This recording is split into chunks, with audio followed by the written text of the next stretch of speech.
Okay. The most important point here, Diane, is that no one is verifying that claim unless it's certified. So if you don't Oh, see something, that claim being certified with a logo and a certification, there is no verification.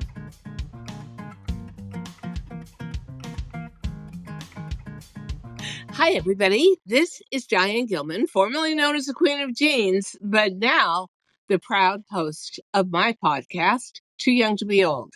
Today, you can't miss this episode, okay? If you think you are what you eat, or you think you know what you eat, uh, trust me, you don't. And this is the woman to tell us what we're eating, who we really are, and what direction we should go in for health when it comes to animal protein.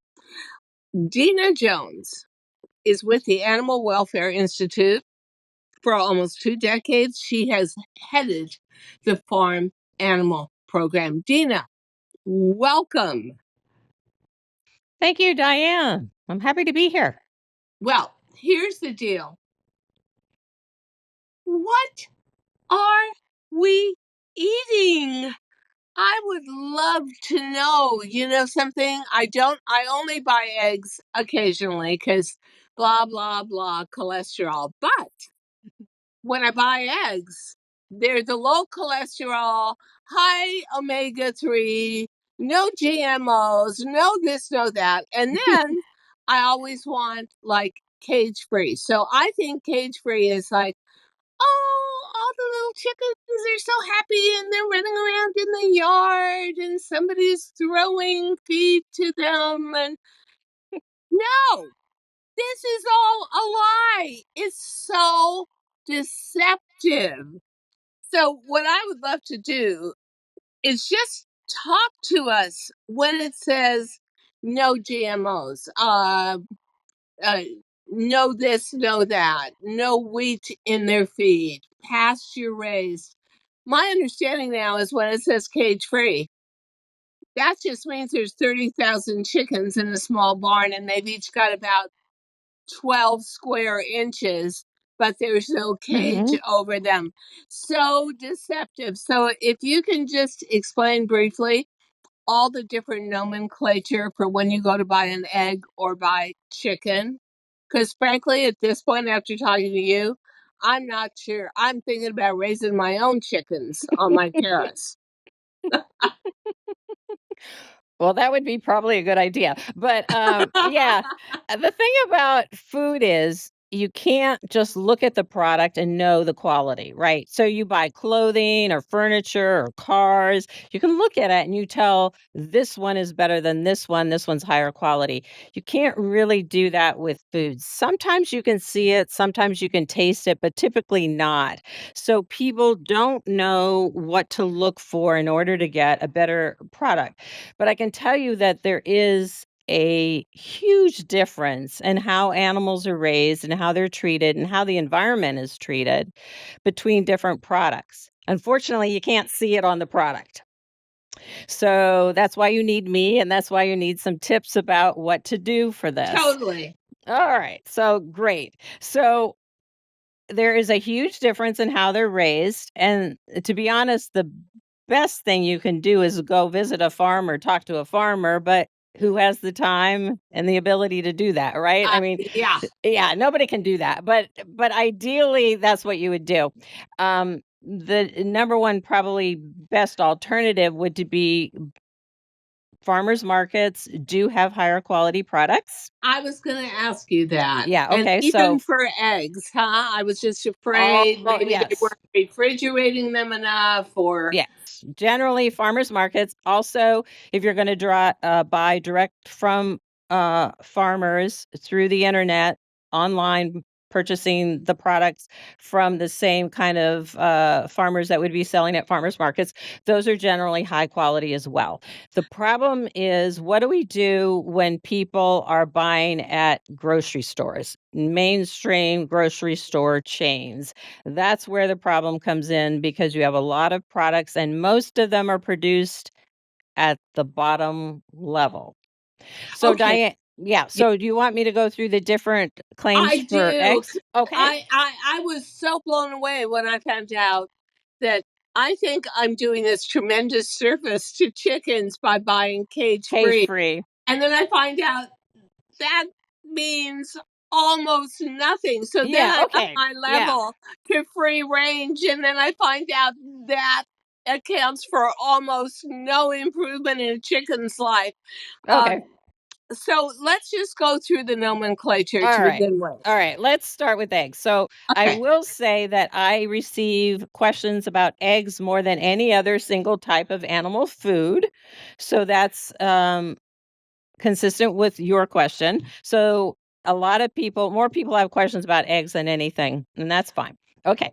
So if you find an egg carton with no claims, no statements about animals, then it means the birds were in a cage, in a very small cage, lots of birds, they peck each other, poor welfare.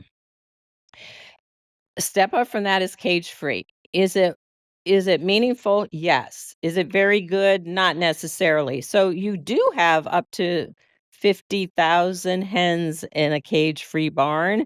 They get just a little more space than they would get in a cage per bird, per individual bird. So it's a little bit better. They still can peck each other. The air quality is poor, the Yeah. environmental quality is poor, the mortality is high. They can behave a little bit more like a natural bird. So is it better than a a carton that doesn't say cage free? Yes, it's better, but only marginally. So the next step above that is free range. What does free range mean? Free range means the barn is open and the birds do have a chance to go outside on a regular basis. Whether they go outside or not depends on the quality of the environment outside, and sometimes it's not very good. So it might be gravel, very little vegetation, might be dirt, so they might not have an incentive to go outside. But we do consider free range above cage free. Significantly above that is pasture raised. This is the best for the birds, and it means that they have to spend a majority of their lives outside on pasture. So we do consider that a better claim than cage free and free range. And it is organic is the other issue that comes in there. Some organic is at the free range level and some is at the pasture raised level. So I would say if I had to choose between a free range pasture raised and an organic claim, I would take the pasture raised. Organic can be in between. Yeah. So free range is good, organic is good, pasture raised is best. And then I was told that the way that animals are delivered from being a live being to being food, however they're slaughtered, and this may only work for beef, I'm not sure. The level of adrenaline, the fear level they have as they start to see others in their group being taken away and slaughtered is can be at a really at a real danger point. Is that true for chicken, or is that just a meat and pork fact? The science on this isn't real clear, but I would imagine that's the case for all animals. So you want to reduce the fear and reduce the stress when the animals are Yes. slaughtered. Yes. So that gets into a big issue, which is how they're slaughtered. But generally, just to not get into the specifics, so that this is something most people don't really want to talk about too much. But in general, killing the birds with gas is the best, Ugh, and we are switching in the United States, over very slowly to gas stunning for birds, and we do it for pigs and other animals. So there are a couple companies that actually market their products as being more humane at slaughter, and that's because they're using gas. okay. So one other question I have about eggs, because I can really go off the deep end with my diet. It doesn't take anything for me to go totally destructo when I'm not really having it reined in. I'm not supposed to eat eggs because of cholesterol. So I look for eggs where it says reduced cholesterol, higher protein content, or higher omega-3. Um, how do they do that? And is that actually good for us? Whatever the process is, what are they doing? Okay. The most important point here, Diane, is that no one is verifying that claim unless it's certified. So if you don't Oh, see something, that claim being certified with a logo and a certification, there is no verification. So the USDA, the United States Department of Agriculture, is the one that oversees all of these claims. They oversee meat, poultry, farmed fish, and eggs. There is no oversight for dairy, so it's kind of the wild, wild west open frontier on dairy claims. Nobody is overseeing those claims. But for the other ones, the United States Department of Agriculture doesn't go on the farm and they doesn't do laboratory testing. So it relies upon the producer to verify that kind of a claim, or the FDA does, the Food and Drug Administration. So if they're making claims about omega-3 or protein or cholesterol, yeah. there is probably more than likely no laboratory testing behind it, and I would be very leery of that kind of a claim because it's not verified unless it is certified. Guess what?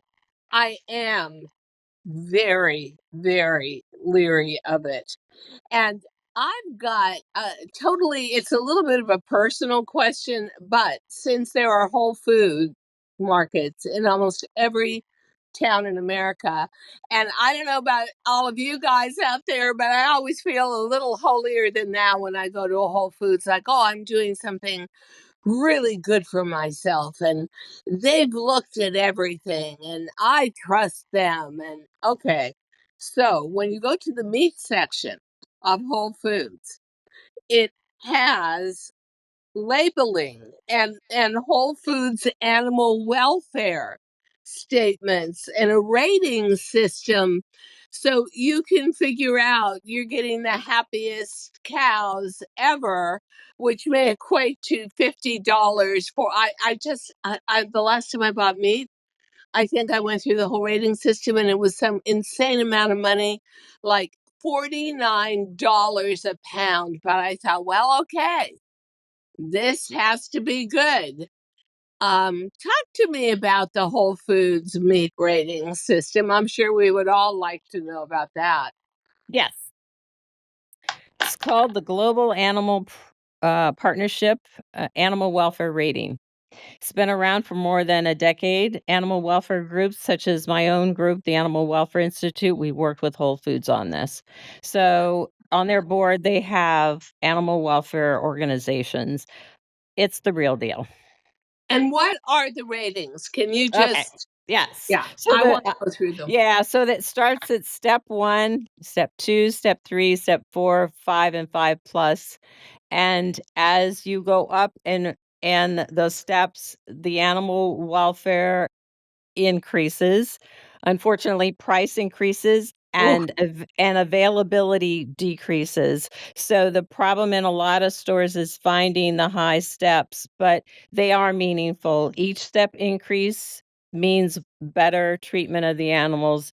It is the real deal. We comment on their program and on their standards, and they take our comments into consideration. As I said, there are animal welfare organizations on their board of directors. It is the real deal. so So, you go, generally, yeah. Diane, generally, if you shop in a natural food store, Sprouts, Natural Grocers, Whole Foods, the standard for animal welfare and environmental stewardship is higher. This is it's not fraud, it's not deception. It is better. So one thing that I'm very aware of, because I had estrogen based breast cancer and I go out of my way to not eat any protein or anything that is hormone induced, higher growth rate, bigger, chubbier, fatter, all of that stuff. I wonder when I'm reading a label for meat or in fact even for poultry, what is the deal with no antibiotics? What is the deal with no GMOs? I keep thinking, oh, okay, that's good, no GMOs. And yet, if you came to me and asked me, Diane, what's a GMO? I would go, I don't know. What is it? Okay. All right. So we're talking about antibiotics, hormones, and GMOs. Three very Yeah. different things here, Diane. So let's start with But hormones. all on one label at one Yes. time. Yeah. Yes. And all important to differing degrees. So let's start with hormones because that's the Okay. first thing you brought up. By law, certain animals in the United States can't receive hormones. And if you see a claim and they are legal on those products, it's just deception and it's just a marketing ploy. So, you cannot give hormones to egg-laying hens, meat chickens, and for the most part, to pigs. So if you see a no hormone claim on eggs, poultry, and pork, forget about it, it means nothing. But no hormone claims are extremely important and significant with dairy and beef. Yes. Dairy and beef. So if you see a no hormone claim on dairy or beef, yes, most of those products, dairy and beef, are produced with hormones. So you do, is particularly beef. So you do want to look for that. So that's simple for people to know. Important dairy and beef, dairy and beef, dairy and beef. Hormones makes a difference. Antibiotics are used to raise all animals, and so no antibiotic claims are important on any product. Really? Wow. Any product that says no hormone, no antibiotics ever, that is meaningful and it's important for human health. Not getting into whether it really makes a difference with how the animals are raised, but for people, it's important because of antibiotic resistance. I was a nurse before I went into animal advocacy, Incredible.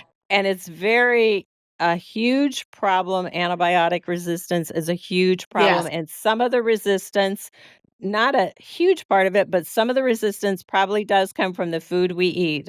So it is important for human health to look for no antibiotic claims.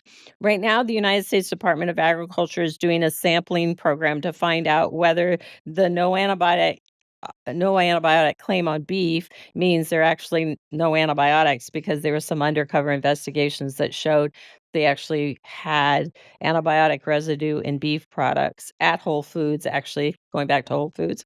So Uh-oh. right now, the United States Department of Agriculture is looking for that. So bottom line, antibiotic claims important, significant, meaningful. Hormone claims only on beef and dairy.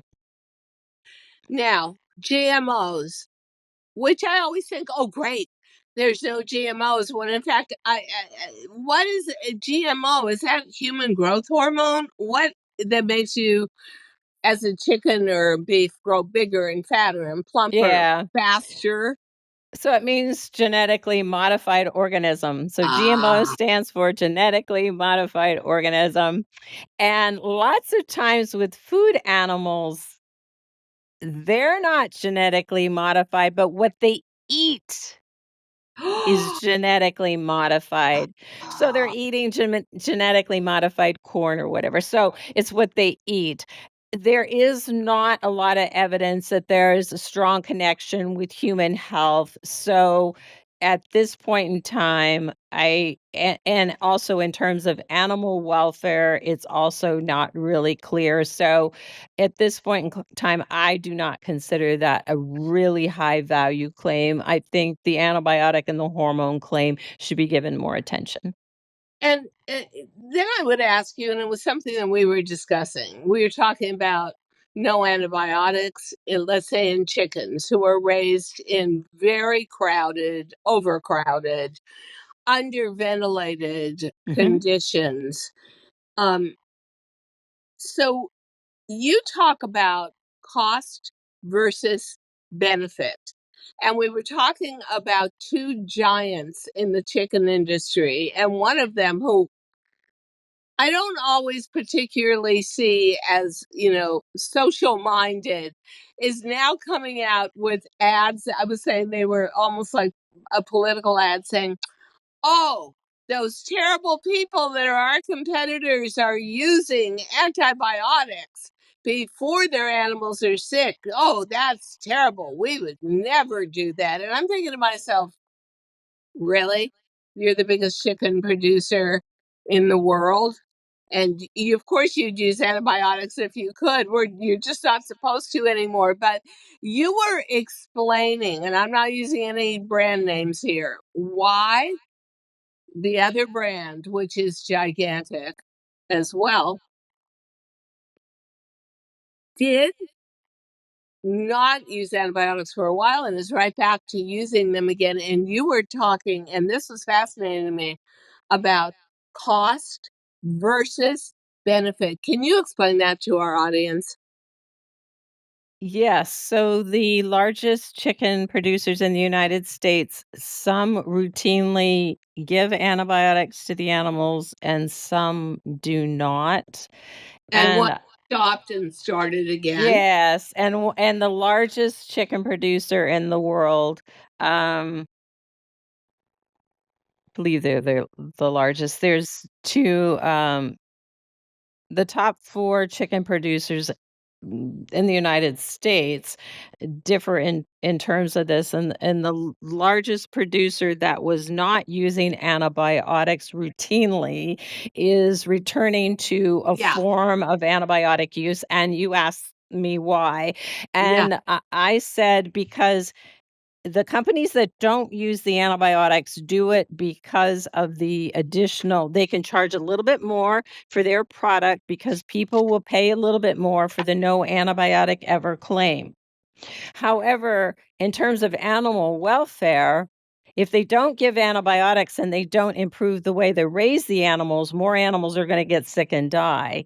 So they're going to lose more animals. So if they get a little bit more value or income off of the claim, that has to be reconciled with maybe more animals dying. So it's possible that this company changed its position because of the mortality of the birds without the antibiotics. So it was money. It would be solved if they raised all the animals at a high level and took care of all the animals and raised them well, then they wouldn't need the antibiotics. But unfortunately, that's not the case. They want to take away the antibiotics, not improve the way they're going to raise them. That means more are going to die. So it's the money they get from the claim versus having a few more die. And it's possible that calculation changed for that. Now, I'm not sure, but I don't think that your institute, the Animal Welfare Institute, has anything to do with how fish are farmed. Is that correct or incorrect? We're starting to work increasingly on farmed fish. Thank you. We see it as a huge issue internationally. Huge, Yes. huge. And probably perhaps the biggest farmed animal welfare issue Oh, worldwide is oh, fish. can I Yes. tell you? I was very trepidatious. I really hung back for farmed fish, but then, I'm beginning to find like places like Fresh Direct. So I buy all my food from Fresh Direct, try to buy it all organic. Da da da da. There is organic salmon. Salmon is very good for me. It's good for my heart. It's good for my cholesterol. It's good for my hair. It's good for my skin. I won't eat it anymore. I saw a special on Netflix. You are what you eat. Mhm. And okay, it was terrible the way they were raising cattle. It was really inhumane, no good life choices, no Mhm. grass, just, gravel plains and going into a slaughterhouse. Chickens, a little bit more informative because there were so many different grades of how they were raising them. When it came to farm fish, I thought I will never eat farmed fish again. I will never eat farmed salmon. Oh, oh my God. What are you ingesting there? So, if you can describe for the audience why, and I'm like on board 10,000%, why you feel that this is a huge issue. On one hand, we hear, well, they're endangered species and there aren't enough waters in the Arctic anymore for salmons to swim upstream and da da da da da. But what they're ingesting and how they're farmed, I am so disturbed I ever ate a piece of farmed salmon, and I never, ever, ever will again. So, can you explain to the audience in a way that doesn't give them nightmares how these Yeah. are So farmed and the farming of fish is a huge issue environmentally and animal welfare wise. They're raised in intensive confinement and they're inhumanely transported and slaughtered. It has bad, terrible impacts on the local environment. oh, really? Um, yeah, the pollution created by these operations is significant, and the impact that it has on the local environment is significant. Some are on land, and some are on water. I So saw the ones on water, but yeah, it's a they're combination. raised in an environment of their own fecal matter. That's And yeah. yeah, therefore, I don't give a damn, frankly, whether it's organic or it's not organic. There I mean, are that's yeah, not good. there are some new, certification programs for fish, so that you can buy the better product. There are issues also with wild caught, unfortunately. Oh no. Yeah, the whole I issue that switched to wild caught because I wasn't well, salmon anymore. Help. there are issues with both. With the wild caught, there's still impacts on natural predators, other fish, other animals in the environment being caught. There's issues with them not being humanely slaughtered, actually, with farmed and wild caught, but mostly with wild caught, that they're typically not slaughtered like farmed animals are in terms of rendering them insensible before they're killed. So, unfortunately, I think a lot of this will be worked out, but, currently, the whole area of fish in terms of both welfare and environmental impact is probably one of the worst choices you could make, Yeah. even though from human health, it's one of the better choices from And see that environment. there, Dina, is what is so confusing. So I decide because I'm going to be healthier.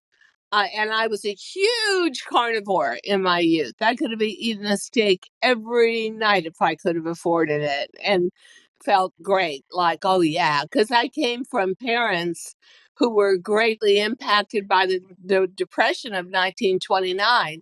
And one of the signs of being upper middle class became meat consumption. That's If correct. you were making money, if you were truly middle class family, of course you were going to eat meat every night. I mean, what other choice was there? Steak, hamburgers, steak, hamburgers. That was my house in Southern California. Always barbecuing, always red meat. So I walk away from that, and then I find out chickens have a bunch of hormones, so now I have to watch out for chickens.